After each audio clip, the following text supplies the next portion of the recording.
Welcome, welcome, welcome to the Get Fundability podcast. Merrill Chandler here, your host, your guide to the Get Fundable universe. This is the only where you can find how to become approval ready. So you can be that perfect customer, that ideal client for a bank who wants to give you maybe even hundreds of thousands of dollars in loans and lines of credit. All right, cheapest money out there besides a HELOC. So in this episode, I'm with Chris Miles. I met Chris Miles at a mastermind, a genius of a man with an amazing backstory about how to create cash flow. And he loved, we hit it off perfectly because we create credit lines that allow people to invest to create more cash flow. And he was fascinated. I was fascinated. You are going to love this interview. I will see you on the inside. In the constantly changing world of fundability, the big question is this: how are entrepreneurs and real estate investors like us, ones who want to grow our businesses and who are tired of paying for really expensive alternative lending, how do we tap into the most inexpensive money available and do it without the hassle of typical borrowing?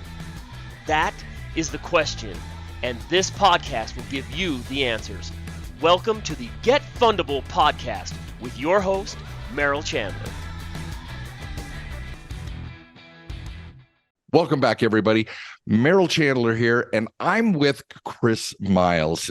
Chris is, we met at a mastermind, and it was literally like pieces of a puzzle coming together, forming a bigger, more cohesive opportunity to serve our tribe, real estate investors, etc. So last week, literally the same day last week, I was speaking to his community, and now I have the pleasure and opportunity to have him join me. Chris, welcome. Glad to have you here. Hey, it's so good. I was going to say it's good to be back, but I guess if we're back on the show, it's good to be back talking together again. Yes, it's great to be together, and we'll just take the show on the road. I think we'll just go from podcast to podcast as a dynamic duo. So, and I'm a little bit different. I want you to give us your intro, because I could read the bio, but it doesn't have any heart to it, right? And I was impressed by you. I only bring people on my show that wow me. And so I would love for them to get to know you. Chris, tell us who you are and why you're on this show, and why are you, well, how did you become this influencer that you've become in I was going to just give it away, like infinity banking, but all the other things that you do as well, right? So talk to me. Yeah, it's good that you got specific, because I was about to say I was a Virgo and I like to walk on the beach and stuff, but yeah, I'll save that for another episode. All true. All true. But no, so I'm an anti-financial advisor, right? I'm totally against financial advising, which I know a lot of you guys are too, because let's admit it, financial advisors kind of suck, right? I mean, they're good people, but when it comes to actually creating wealth and making money, they're just as lost as every other American out there today. Well, and they make commissions on selling us stuff that they're lost on. So. Exactly. They're really salespeople in suits, aren't they? Right. I mean, that's their profession. And I get that because I was one. That's why I can say I'm more the anti-financial advisor now. Now I didn't start out that way. I mean, I was raised by parents that, they're good middle-class, hardworking parents. My mom was an artist. My dad worked in the automotive industry. And they taught me good things like work hard and your word is your bond and all those kind of values. But when it came to money, it was always scarce, right? There's always a scarcity around it. Hey, we can't afford this. What do you think I am, made of money? Money doesn't grow on trees, Those messages. Yeah, all those messages, right? Like you can be anything you want, except for that. Like you can't have a lot of money. Champagne taste and a beer budget.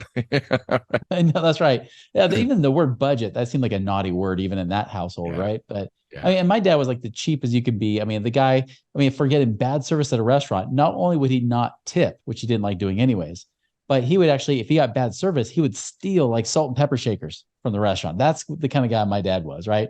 He's the kind of guy that would buy Mrs. Buttersworth syrup, like a whole case of it on sale, just because it was on sale.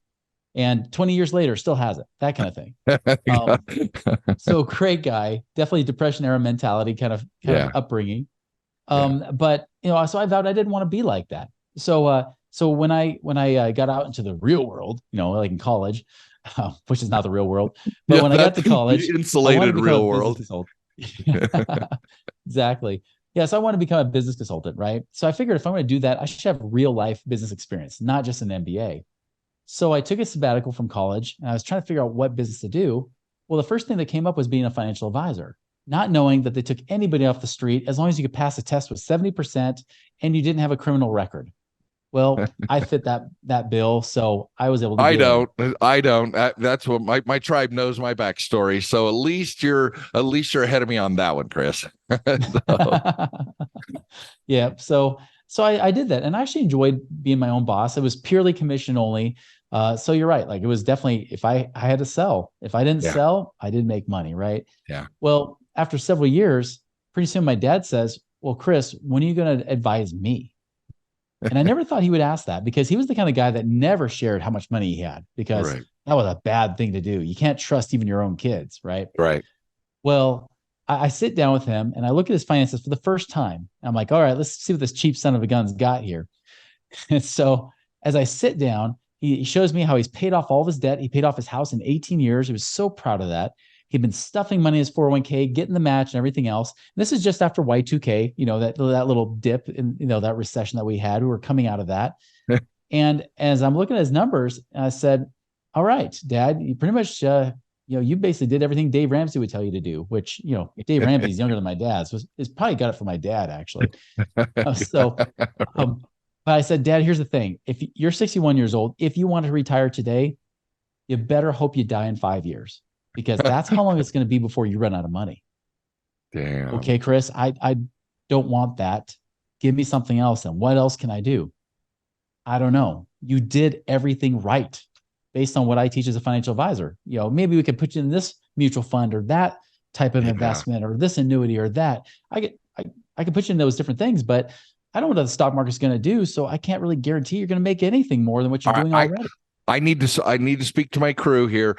Did you hear what he said? This is what we fight against all the time in credit and funding, right? Is the misrepresentations, the myths.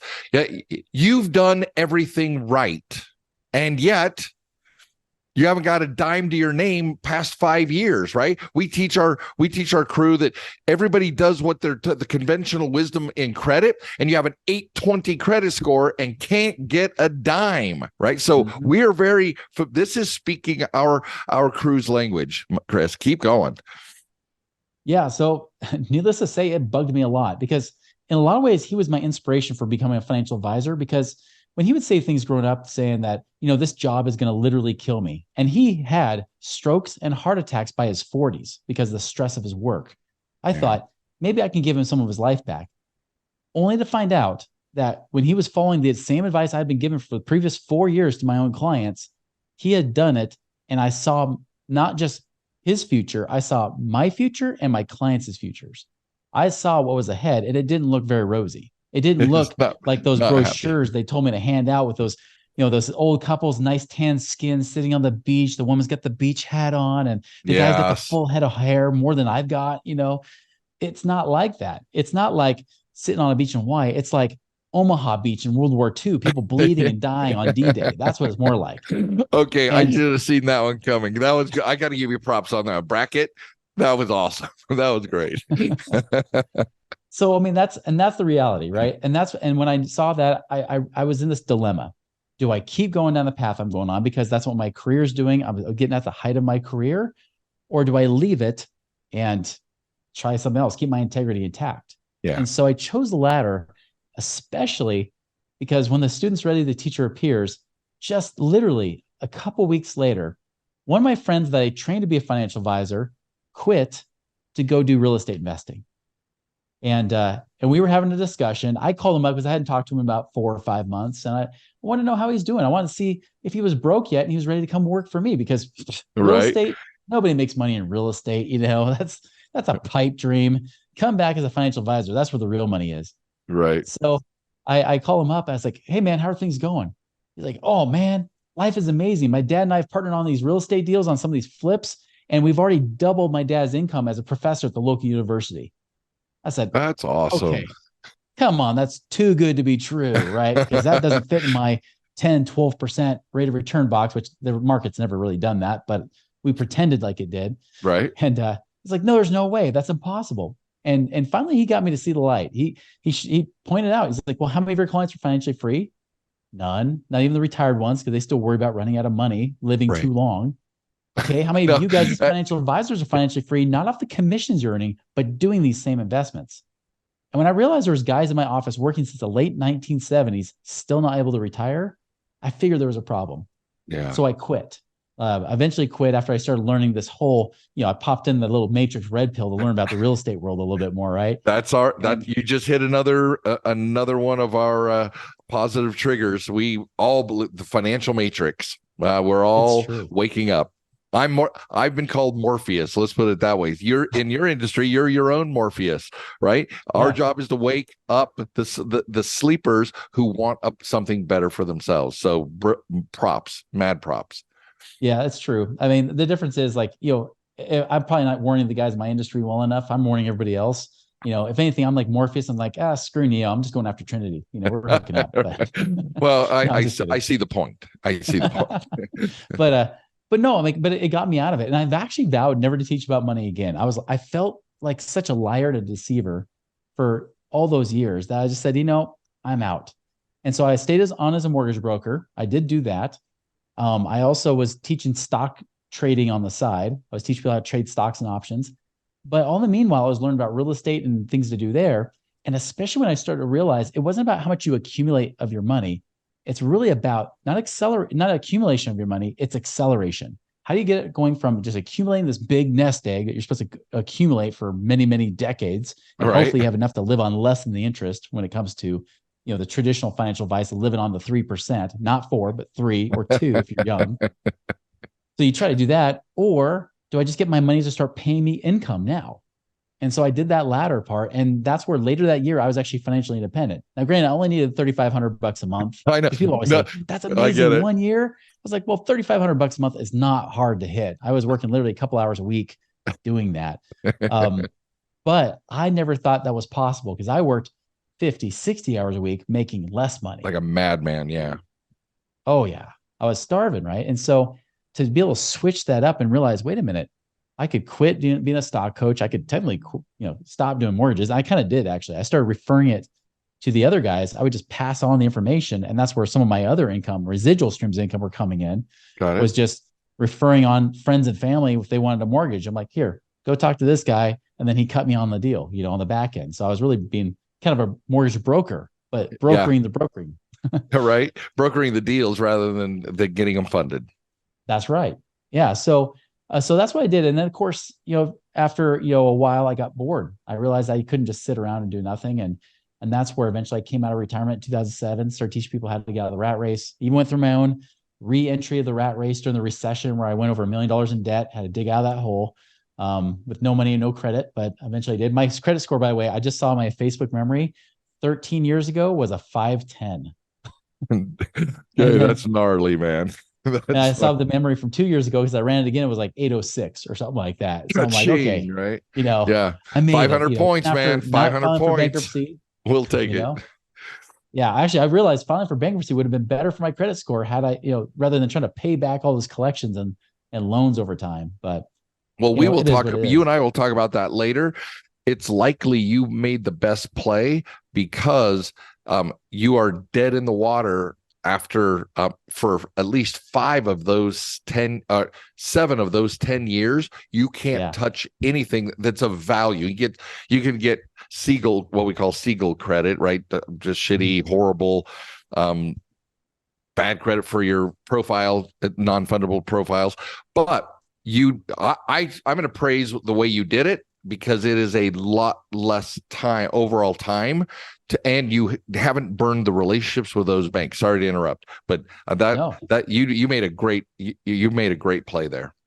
That's good to know. I kind of went with my gut. I was praying about it a lot and that just felt right. Plus maybe I'm just too dang stubborn to give up. I don't know, but right. Either way, it worked out eventually. Right. And got out of the 500s, at least by the time of 2016, 17, about the time that I was able to be financially independent the second time. And so excellent.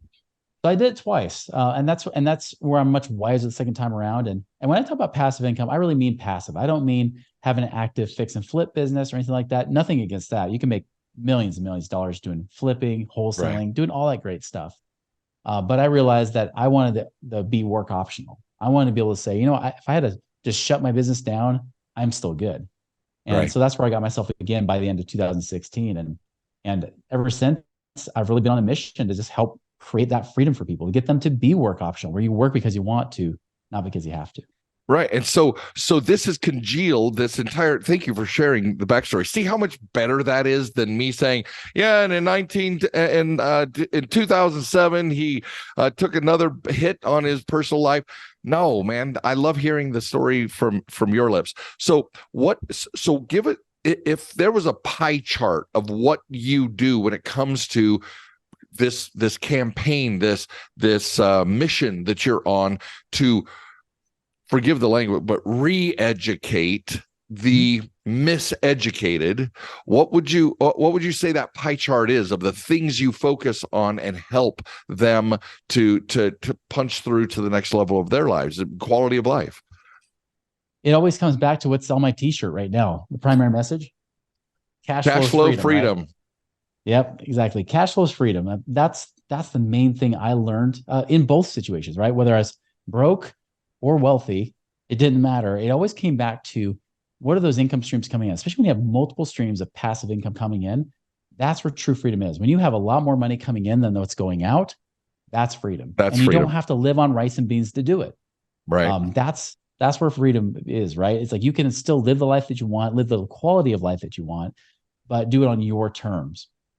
And that doesn't matter if, whether we're doing it through our consulting, we're helping people one-on-one create passive income, like almost like a game plan, or almost like a financial plan of sorts, even though we're not financial planners, create our own game plan to help them get connected to deals to create passive income. Or if we're doing it through infinite banking, it always comes back to that central core message, which is really about cash flow creating freedom. How do we create that freedom and prosperity today, not 30 or 40 years from now, but right now, so you can live that life that you love with those that you love? Love the life you love with those that you love. All right, taking notes, my beloved community. All right, so now here's the question. We wear a t-shirt because it means something to us. The signage you have in the background, right? Live your life now, not tomorrow. Why that message? There's 100 ways to say that, but you picked that one. What was it that triggered inside of you to make that so passionate, and for that to be like your battle cry? It's funny because if you're asking my wife, she'd say, "Man, you should live your life now more often. Why don't you go out and play more?" Right? You get somewhat caught up in work, but the truth is, like, I really am on a mission, right? Like, yes, I am work optional. I don't have to do this at all, but it really is important to me. Like, the name of my company is Money Ripples. And the reason it's called that is because I was actually trying to come up with a company name. I had another company I was a part of before, 2007 through 2012, worked with that company. And we did some great work there, but I felt like there was something more. And I remember I was trying to think, what would be the company's name? I was trying to come up with something with cash flow, because I love cash flow. I know that cash flow is where there really is freedom. When you have a lot more income coming in than expenses, that's where freedom happens. That's it. Versus being the whole 15,000 a month like I was in 2007, right? That sucks. But I remember I was actually out for a run. I'm a runner. I'm a marathoner. I was out for a run. Oh, nice.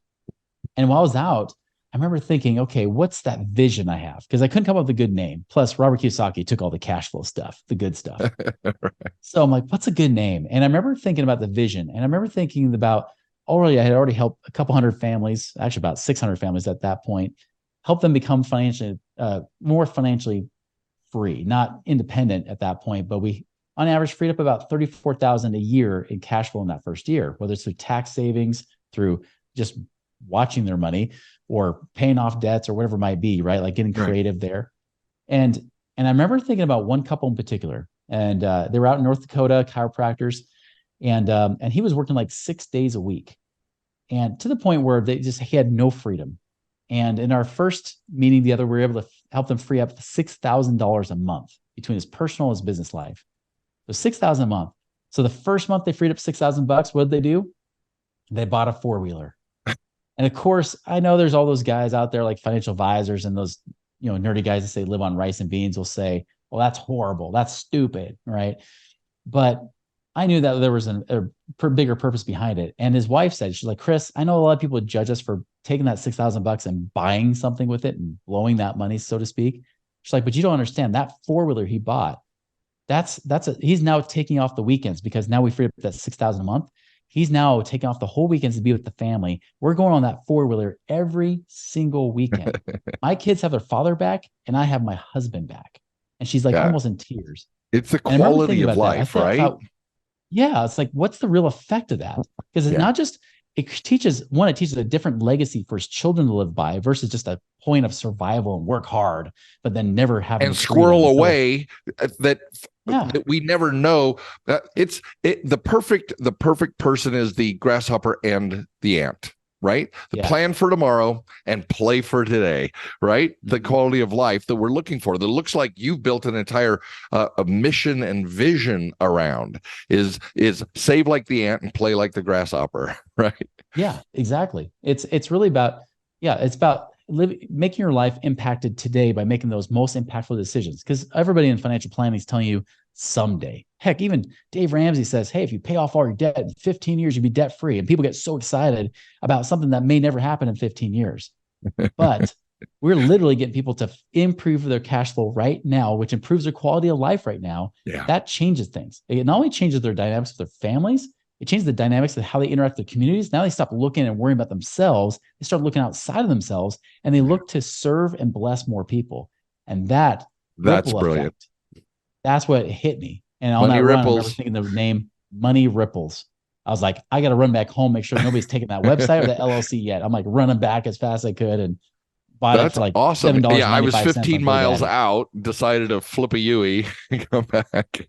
Well, you know how it is. Like you get I call it the shower of power. Like you're in the shower, you get that great idea. And then all the time, dude. All the time. I get that. Well, you're out running, you're in mid euphoria, right? And now you have money ripples. You're like the road runner heading back. Don't forget, it's like money ripples, money ripples, money ripples, money ripples, right? The whole run. Right. So what does Money Ripples do? What are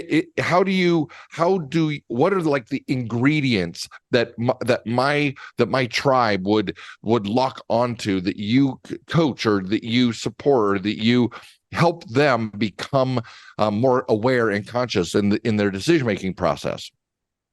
Yeah. I mean, although we might get some real estate investors or business owners that say, hey, cool, I'd like to figure out how to get out of the rat race myself rather than just being transactional in my business, and being that forever. For the most part, usually I get more people that talk to us about infinite banking, like you mentioned before, right? Yeah. More specifically, I call it no BS infinite banking or max ROI infinite banking, because there are some people talking about infinite banking out there where they use life insurance as a tax-free savings account, right? Mm-hmm. But the problem is most of these insurance agents out there, as good-hearted as they are, they're not investors. And even the few that are actually real estate investors, they still overcharge the heck out of you guys. The hell out of me. My tribe knows me, so you are welcome. Sometimes you just got to say it the way it is, right? That's right. Yeah, no, it's true. Like they just overcharge you to death, and it's not, again, like they're bad people, but they just want to make a living off that. I don't need that. And so I've made it our company's mission to make sure, one, there's no BS there. You get the best returning life insurance policy possible. Now, this is not death insurance we're talking about here. Right. There's things like whole life insurance where it has a death benefit, but it also has this tax-free supercharged savings account inside of it that pays you better than 0.0% at the bank. Right. Right. And not to mention, it gives you some cool leverage aspects I'll talk about in a second, but it's basically like a Roth IRA, but without all the stupid rules. So it's tax-free, comes out tax-free, doesn't have all the dumb rules of 59.5 and everything else, or not to mention, you don't have to worry about making too much income, that kind of stuff. Right. But the way that I've used it, especially from an investor perspective, is that you can get a line of credit against the cash that's sitting in this account. So yeah, they'll pay you like 5-6% tax-free, which is great. That's better than what most people get in their 401ks, and they get taxed on it. Right. But on top of that, what's cool is that if you got the cash in there, say that there's like $100,000 that you've built up inside of this thing. Well, if you want to go and, put a down payment on a property or something like that, right? Or you want whatever you want to do, or even use it in your business for marketing strategies or whatever it might be. Well, that 50,000 you use, instead of just withdrawing it like you would out of your bank account, and then now you're not earning any interest on that money because you pulled it out. Instead, you leave all the money in there. That 100,000 remains untouched. You just get a line of credit against that money. So maybe you get a line of credit of 50,000 with the insurance company acting as your bank. And get this, there are no minimum monthly payments. Yes, they charge you interest, which is like dirt cheap now compared to prime rates currently, but they don't charge you any monthly payments. So even if you're a flipper, right, and you want to flip a property, it's going to take maybe 6 to 12 months. Heck, even if it goes beyond the 6 to 12 month time frame, they charge you interest. You're not having to make payments in the meantime.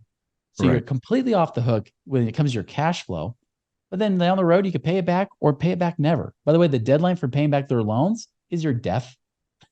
That's the balloon payment, is when you die. And they just take out your death benefit and they pay the rest of your family tax-free. So it works that way too. But it's literally like you're able to take that money out, borrow it at lower interest. You still make money on your deal, but here's the cool thing. They're still paying you on the money in there. So if you had 100,000 in there and you pulled out 50,000, they're still paying you on all 100,000 bucks. So you're earning this compounding tax-free interest. Well, yes, they charge you interest, but if you take that money and flow it back, like the cash flow, the returns from your company or your business, you're using that to go back in to pay down the line of credit and then use it again. What ends up happening is you pay way less in interest than they pay you, which means you earn money in two places at the same time.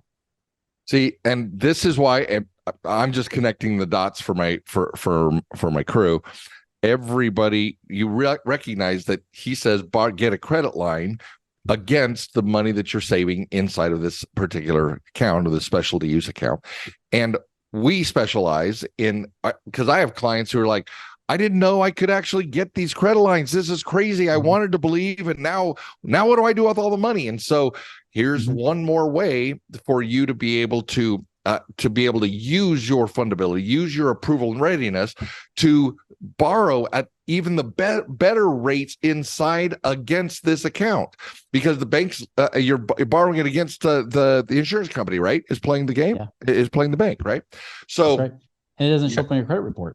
Yeah, that's the cool thing too, right? It's a private transaction. We don't harm. The use of that credit line doesn't harm your personal fundability. Hence why he's here. Set it up. Yeah, if you set it up the right way, like we talk about, where you minimize the costs as much as you can, that's the big difference between ours and others, is that others will have costs and they'll do an okay job, but they don't get you the best deal. If you can minimize those costs as low as possible, you want to get to the point where it's paying for itself as quickly as you can, to where it's literally feels like a tax-free savings account versus money coming out to pay for the insurance costs, which is what typically happens, right? Right. You want to minimize that. The other thing I'll mention too, here's a kind of cool creative strategy I don't often share, but we talked about fundability. Yeah. I had one client who's a doctor. They're out in Minnesota. They're out in Minnesota, and they were wanting to purchase a building for their practice, but they wanted to rent out some units too. So they wanted to be a rental property, but also have a place to have a practice.